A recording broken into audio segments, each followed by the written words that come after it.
Hi friends, ఈరోజు వీళ్ళ మనం సర్క్యూట్ ఎలిమెంట్స్ అంటే ఏంటో చూద్దామండి. మనకి సర్క్యూట్లో కొన్ని ఎలిమెంట్స్ ఉంటాయి. అసలు సర్క్యూట్ ఎలిమెంట్స్ అంటే ఏంటి, అవి ఎన్ని రకాలు ఉంటాయో చూద్దాం. దీంట్లో మనకి మొత్తం 5 టైప్స్ ఉంటాయి. దాంట్లో ఫస్ట్ వన్ వచ్చి మనకి active and passive circuit elements. Active and passive. ఇక యాక్టివ్ అంటే ఏంటంటే మనకి ఐదర్ యాక్టివ్ ఆర్ ప్యాసివ్, రెండు కూడా ఎనర్జీ మీద డిపెండ్ అయి ఉంటాయి. దీంట్లో యాక్టివ్ అని ఏం చేస్తారంటే ఎనర్జీని డెలివర్ చేస్తున్నారు. ఒకరు ఏం చేస్తుంటే ఎనర్జీ డెలివర్ చేస్తుంటే ఇంకోటి ఏం చేస్తే ఎనర్జీని రిసీవ్ చేసుకుంటూ ఉంటారు. అంటే మనకి ఎనర్జీని డెలివర్ చేస్తున్న దాన్ని మనం యాక్టివ్ అంటాం, ఒక ఎనర్జీని తీసుకుంటాన్ని మనం ప్యాసివ్ అంటాం. ఎగ్జాంపుల్ చూడండి, ఇది ఒక బ్యాటరీ ఉందనుకోండి. ఈ బ్యాటరీకి మనకి వైర్స్ కనెక్ట్ చేసి దాన్ని ఒక ల్యాంప్ కనెక్ట్ చేసి ఉంచాను. ఈ కండిషన్లో మనకి ఏంటంటే ఈ బ్యాటరీ ఏం చేస్తుందంటే మనకి ఎనర్జీని డెలివర్ చేస్తుంది, అంటే ఇక్కడి నుంచి ఎనర్జీని ఇస్తుంది. ఈ ల్యాంప్ ఏం చేస్తుందంటే మనకి ఆ ఎనర్జీని తీసుకుంటుంది. అంటే ఎనర్జీని ఇచ్చేవాడిని యాక్టివ్ అంటాం, మనం తీసుకునేవాడిని ప్యాసివ్ అంటాం. మనకి జనరల్గా చెప్తే మన ఎగ్జాంపుల్స్ ఏం చెప్పుకుంటామంటే యాక్టివ్ ఎలిమెంట్స్ వచ్చి మనకి voltage source and current source అనేవి మనకి యాక్టివ్ ఎలిమెంట్స్గా యాక్ట్ అవుతుంటాయి. అదేవిధంగా ప్యాసివ్ ఎలిమెంట్స్ ఏంటంటే మనకి ఆర్ఎల్సి పారామీటర్స్, అంటే రెసిస్టర్, ఇండక్టర్, కెపాసిటర్ అనేవి ఏంటంటే మనకి ప్యాసివ్ సర్క్యూట్ ఎలిమెంట్స్ అయితే. మనకి ప్రాక్టికల్ చూస్తే మనకి బ్యాటరీ అండ్ జనరేటర్ అనేవి మనకి యాక్టివ్ ఎలిమెంట్స్ అయితే. మనకి నెంబర్ ఆఫ్ లోడ్స్ ఉంటాయి. రెసిస్టివ్ లోడ్ ఉంటుంది, ఇండక్టివ్ లోడ్ ఉంటుంది, కెపాసిటివ్ లోడ్ ఉంటుంది. ఇవన్నీ మనకి ఏంటంటే మనకి ఇవన్నీ ప్యాసివ్ ఎలిమెంట్స్ లాగా యాక్ట్ అవుతుంటాయి. మనకి యాక్టివ్ ప్యాసివ్ అంటే ఫస్ట్ కేటగిరీ అయితే మనకి సెకండ్ నుంచి మనకి లీనియర్ అండ్ నాన్ లీనియర్ అవుతుంది. లీనియర్ అండ్ నాన్ లీనియర్, ఇది మనకి సెకండ్ టైప్.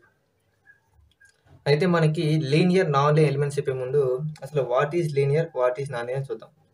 లీనియర్ అంటే ఏంటంటే మనకి మనం గ్రాఫ్ తీసుకుంటే ఈ గ్రాఫ్లో ఇది మనకి ఎక్స్ యాక్సిస్ అవుతుంది, ఇది వై యాక్సిస్ అవుతుంది. అంటే ఇక్కడ మనకి ఒక స్ట్రైట్ లైన్ అనేది ఫ్రమ్ ఆరిజిన్ నుంచి పాస్ అయితే కనుక, అంటే ఒక స్ట్రైట్ లైన్ ఎలా రావాలి, ఫ్రమ్ ఆరిజిన్ నుంచి రావాలి. దీని యొక్క స్లోప్ అనేది ఆల్వేస్ కాన్స్టెంట్గా ఉండాలి. దీని స్లోప్ ఎలా ఉండాలంటే మనకి కాన్స్టెంట్, అంటే స్లోప్ కాన్స్టెంట్గా ఉండాలి. స్లోప్ కాన్స్టెంట్గా మెయింటైన్ చేసుకుంటూ ఇది ఆరిజిన్ నుంచి స్టార్ట్ అయితే కనుక, అంటే 0,0 నుంచి స్టార్ట్ అయితే కనుక దాన్ని మనం లీనియారిటీ అంటాం. అలా స్టార్ట్ అయిపోతుందని మనం నాన్ లీనియారిటీ ప్రిన్సిపల్ అంటాం. అంటే మనకి అది ఆరిజిన్ నుంచి కాకుండా ఎక్కడి నుంచే వెళ్ళచ్చు, దాన్ని మనం నాన్ లీనియర్ అంటాం. ఇక మనకి లీనియర్ నాన్ లీనియర్ ఎలిమెంట్స్ ఏంటంటే మనకి ఎలక్ట్రికల్ పరంగా వచ్చి ఇక మనకి ఆర్ఎల్సి, ఈ ఆర్ఎల్సి అనేవి ఏంటంటే మనకి లీనియర్. ఎగ్జాంపుల్ ఆర్ చూడండి, మనకి ఆర్కి కనుక మనకి గ్రాఫ్ గీలిగితే, మనం ఆర్కి కనుక గ్రాఫ్ గీయగలిగితే కనుక వోల్టేజ్ వర్సెస్ కరెంట్ గీసినప్పుడు వోల్టేజ్ కరెంట్ ఎలా ఉంటాయి, మనకి ప్రొపోర్షనల్గా ఉంటాయి. దీన్ని మనం ఓమ్స్లో డిస్కస్ చేస్తాం, ఐ ప్రొపోర్షనల్ టు వి అని. అంటే ఇక మనకి గ్రాఫ్ ఎలా ఉంటే స్ట్రైట్ లైన్లో ఉంది. దీన్ని మనం ఏమంటామంటే లీనియారిటీ అంటాం. అంటే లీనియర్ ఎలిమెంట్స్ వచ్చి మనకి రెసిస్టర్, ఇండక్టర్, కెపాసిటర్ అవుతాయి. అదేవిధంగా మనకి నాన్ లీనియర్ ఎలిమెంట్స్ ఏంటంటే మనకి డయోడ్, ట్రాన్సిస్టర్స్, ఇవన్నీ మనకి నాన్ లీనియర్ అవుతాయి. ఎందుకంటే మనకి డయోడ్ గమనించండి, డయోడ్కి మనం సప్లై ఇచ్చామనుకోండి, సప్లై ఇచ్చిన తర్వాత ఏమవుతుందంటే మనకి ఇది ఇక మనకి బ్యారియర్ పొటెన్షియల్ ఉంటుంది. డయోడ్లో బ్యారియర్ పొటెన్షియల్ అంటే మనకి సిలికాన్కి జెర్మేనియం మెటీరియల్స్కి, జెర్మేనియంకి 0.3 వోల్ట్ ఉంటే సిలికాన్కి 0.7 వోల్టేజ్ ఉంటుంది. అంటే మన కరెంట్ వర్సెస్ వోల్టేజ్కి ఇస్తే మనకి అప్ టు 0.3 దాకా మనకి ఏంటంటే కరెంట్ వాల్యూస్ ఉండవు. ఆఫ్టర్ 0.3కి మనకి జెర్మేనియంకి ఏమో 13 వోల్టేజ్ వస్తుంది, తర్వాత ఆఫ్టర్ 0.7 ఏమో మనకి సిలికాన్కి వస్తుంది. అంటే ఇది ఎలా ఉందంటే గ్రాఫ్ మనకి నాన్ లీనియర్గా ఉంది. అంటే డయోడ్, ట్రాన్సిస్టర్ అనేవి ఏంటంటే మనకి నాన్ లీనియర్ ఎలిమెంట్స్ అవుతాయి. ఇండక్టర్, రెసిస్టర్, కెపాసిటర్ వచ్చి మనకి లీనియర్ ఎలిమెంట్స్ అయితే. ఇది సెకండ్ టైప్. అలాగే థర్డ్ టైప్ వచ్చి మనకి ఏంటంటే bilateral, unilateral. Bilateral and unilateral. దీని మీనింగ్ ఏంటంటే ఒక కాంపోనెంట్లోకి బోత్ సైడ్ నుంచి మనకి కరెంట్ కనుక ఎలా అవ్వగలిగితే, అంటే రెండు పక్కల నుంచి కరెంట్ ఎలా అవ్వాలి. అంటే ఇక మనం చూడండి, ఇక్కడ మనకి ఒక కాంపోనెంట్ ఉన్నప్పుడు ఇక్కడ ప్లస్ మైనస్ తీసుకున్నప్పుడు ఇలా కరెంట్ ఎలా అవ్వాలి. ఒకవేళ కాంపోనెంట్ రివర్స్ చేసినప్పుడు, అంటే మనకి ఇది ఏ పాయింట్, ఇది బి పాయింట్ అనుకోండి. ఇప్పుడు నేను ఇది బి, ఇది ఏ చేసినప్పుడు ఏంటంటే ఇలా ఒక మన కరెంట్ ఎలా అయితే కానీ దాన్ని మనం బైలేటరల్ అంటాం. దీన్ని మనం బైలేటరల్ అని చెప్తాం. దేంట్లో మనకి 2 డైరెక్షనల్ కరెంట్ ఎలా అవుతుందంటే ఆర్ఎల్సి పారామీటర్ మాత్రమే 2 డైరెక్షనల్ కరెంట్ ఎలా అవుతుంది. దాన్ని మనం బైలేటరల్ ఎలిమెంట్స్ అంటాం. దేంట్లో ఎలా అవుతుందంటే మనకి ఎగ్జాంపుల్ డయోడ్ తీసుకోండి. డయోడ్లో కరెంట్ ఎలా అవుతుందంటే మనకి ఇక్కడ మనకి హయ్యర్ పొటెన్షియల్ యానోడ్కి, లోయర్ పొటెన్షియల్ క్యాథోడ్ కనెక్ట్ చేసాం. ఇది యానోడ్, ఇది క్యాథోడ్. ఇలాంటి కండిషన్లో మాత్రం మనకి ఏమవుతుంది కరెంట్ ఎలా అవుతుంది. అలా కాకుండా మనం ఏం చేస్తామంటే ఒక రివర్స్ చేస్తే కనుక అంటే మనకి లోవర్ పొటెన్షియల్ యానోడ్కి హయ్యర్ పొటెన్షియల్ క్యాథోడ్ కనెక్ట్ చేస్తే మనకి దీంట్లో నుంచి కరెంట్ వెళ్ళదు. అంటే రివర్స్ బయాస్లో మనకి కరెంట్ ఎలా అవ్వదు. అంటే డయోడ్కి ఓన్లీ ఫార్వర్డ్ బయాస్లో మాత్రమే కరెంట్ ఎలా అవుతుంది. రివర్స్ బయాస్లో మనకి కరెంట్ అనేది ఎలా అవ్వదు. ఇక్కడ I = 0 అవుతుంది. ఓకేనా. అంటే ఇలాంటి ఎలిమెంట్స్ని ఏమంటాం మనం యూనిలేటరల్ ఎలిమెంట్స్ అంటాం.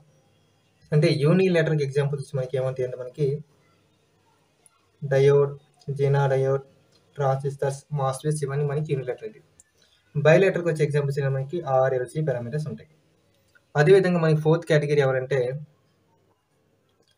Lumped and distributed.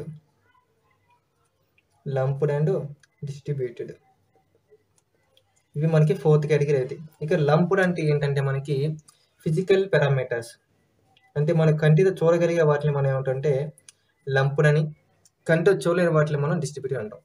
అంటే మనకి అంటే మనకి రెసిస్టర్, ఇండక్టర్, కెపాసిటర్ అనే వాటిని మనం కాంపోనెంట్స్ రూపంలో చూస్తే కనుక అంటే ఫిజికల్ కాంపోనెంట్స్ లా చూస్తే మనం అంటే ఒక PCB లైన్ సపరేట్ చేయగలుగుతాయని మనం లంప్డ్ అంటాం. మన కంటితో చూడలేకపోయినప్పటికీ అవి ఉన్నాయని చెప్పి మనం ఫీల్ అయితే కానీ దాన్ని మనం డిస్ట్రిబ్యూటివ్ ఎలిమెంట్స్ అంటాం. ఈ డిస్ట్రిబ్యూటివ్ ఎలిమెంట్స్ ఎక్కడ ఉంటాయని మనకి ట్రాన్స్మిషన్ లైన్స్లో ఉంటాయి. ట్రాన్స్మిషన్ లైన్లో ఉన్నాయి ఏంటంటే మనకి short transmission, medium and long.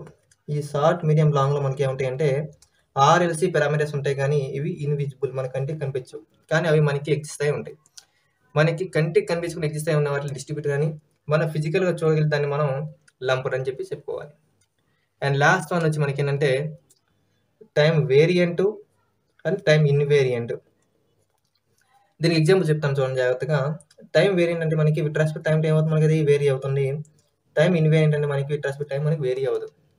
దానికి స్మాల్ ఎగ్జాంపుల్ వచ్చి మీకు ఏంటంటే మనకి ఏసీ వేవ్ ఫామ్ చూస్తే మనకి ఇలాగ ఆల్టర్నేటివ్ ఉంటుంది. ఇలాంటి వాటిని మనం ఏమంటామంటే టైం వేరియంట్ అంటాం.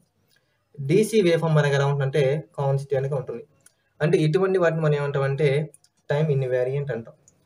ఇవి ఎగ్జాంపుల్లా తీసుకోండి. ఏసీ వేవ్ ఎలా ఉందంటే మనకి టైంతో వేరీ అవుతుంది కాబట్టి అని మనం టైం వేరియంట్ అని, డీసీ వచ్చి ఎలా ఉందంటే టైం కాన్స్టెంట్గా మెయింటైన్ అవుతుంది కదా దీన్ని మనం టైం ఇన్వేరియంట్ అని అంటాం. అంటే టోటల్గా మనకి సర్క్యూట్ ఎలిమెంట్స్ అనేవి మనకి మొత్తం 5 టైప్స్గా ఉన్నాయి.